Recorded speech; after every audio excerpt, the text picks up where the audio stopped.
Hello! So, for the first time on this channel, I'm going to be doing some Age of Sigmar. Skavens have just been released in individual boxes, so that was kind of a good excuse. I didn't want to buy the Skavenside starter set because I don't care about Stormcasts. I really don't. I mean, they're golden space marines. Well, I guess they're kind of cool. Anywho, push fit model. I made a video about it.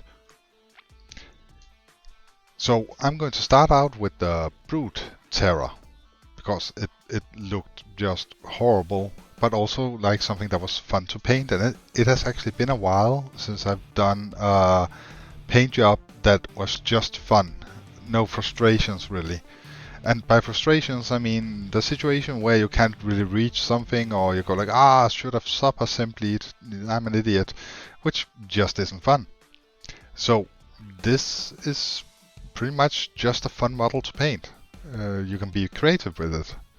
I start out with the Buckman's Glow for all the flesh as a base color. I'm going to be dry brushing it violently. And also you have the fur here and there, so everything is going to be broken up quite nicely. But as a base color, as a color that resides in the shades, it's pretty good. It worked kind of well. I have absolutely no imagination, so I generally just go for the box art. Anywho, Kislev flesh on a dry brush, and I give it a... I don't wipe off a lot of paint in this step, because I want the primary skin color to be Kislev flesh. And then I want the Buckman glow thing to be in the recesses. As a light highlight, that's a bad word, bad sentence.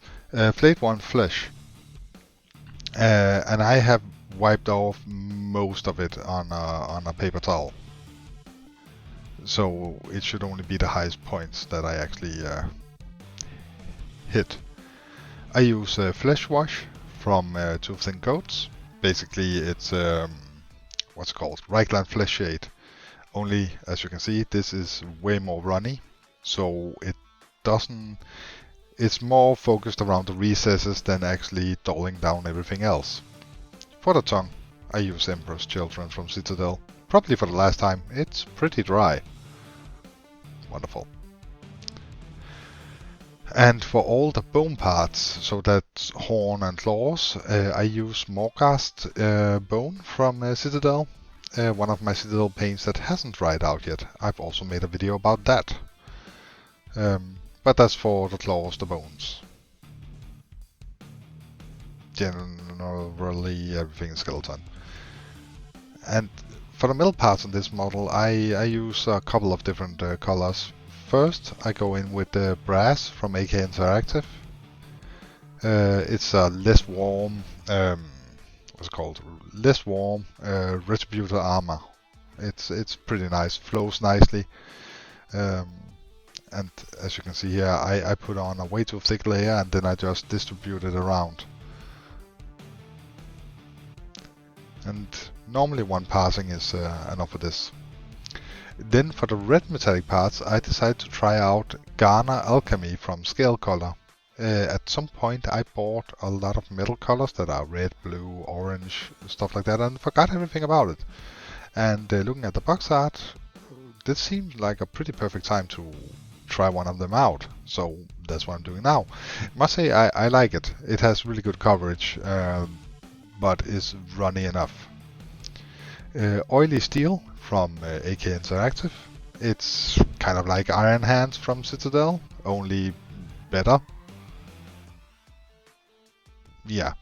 And I use that for all the metal parts, the pure metal, the silvery metal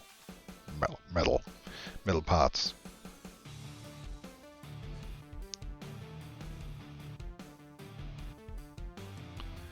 And it's pretty easy to use. Then I use a black wash from the Army Painter, and I smear that all over all the metal parts. Everything. And this wash will run into the recesses really nicely, and not darken down everything violently like non-oil will. I like non-oil. It's one of the few things Citadel got right, but the black wash from Army Painter is better.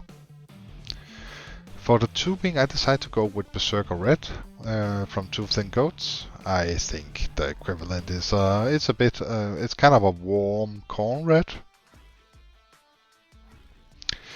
I use a Screaming Skull for all the bandages on the model, and also to highlight the tail and the bone. For his what's that called? His dress? His kilt? His undergarment? Anywho, Fire Dragon Bright from Citadel. And I had to give it 2 coats in order to get decent coverage. And Steel Legion Drab for the top of the undergarment. What the hell is this called? Let me know in the comments.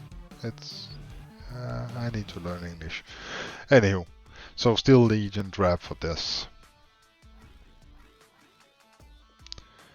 And now it's time for the fur. I use Storm Vermin Fur from Citadel because that just kind of made sense. And I generally just put it carefully everywhere where I see fur on the model. So that's the chin beard and spots here and there around on the body of the model.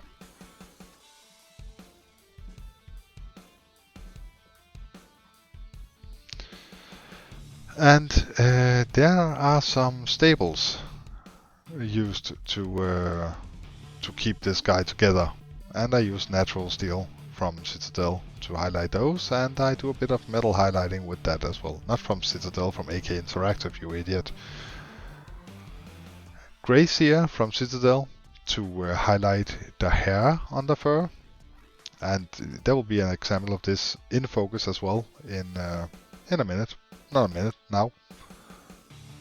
Because my fat hand keeps getting in the way, and then the camera decides to focus on that. And I get it, it's a nice hand, but that's not the point of the video. I use a red tone from the Army Painter to highlight or add some definition. And also for the stable together parts. And I just generally let it run into the recess, as you barely can see. Serpent Sepia for well, adding some shadow and texture to the orange undergarment. That is what I will call it. And I use Agrax Earthshade for Steel Legion Drab part of the undergarment, so the top part of the under part with that thing, and also for the different bandages fabric on the tubing. Warp Lightning contrast color from Citadel for all the warp smoke thing. I don't know what to call it, but that's what I used. And it's a good contrast. I mean, it does precisely what you want out of a contrast, so can't really complain about that. Luminous Orange for highlighting the orange part of the undergarment. I'm going to be tired of saying this. Anyway, I had some highlighting with this. It adds a bit of vibrancy and interest to the model.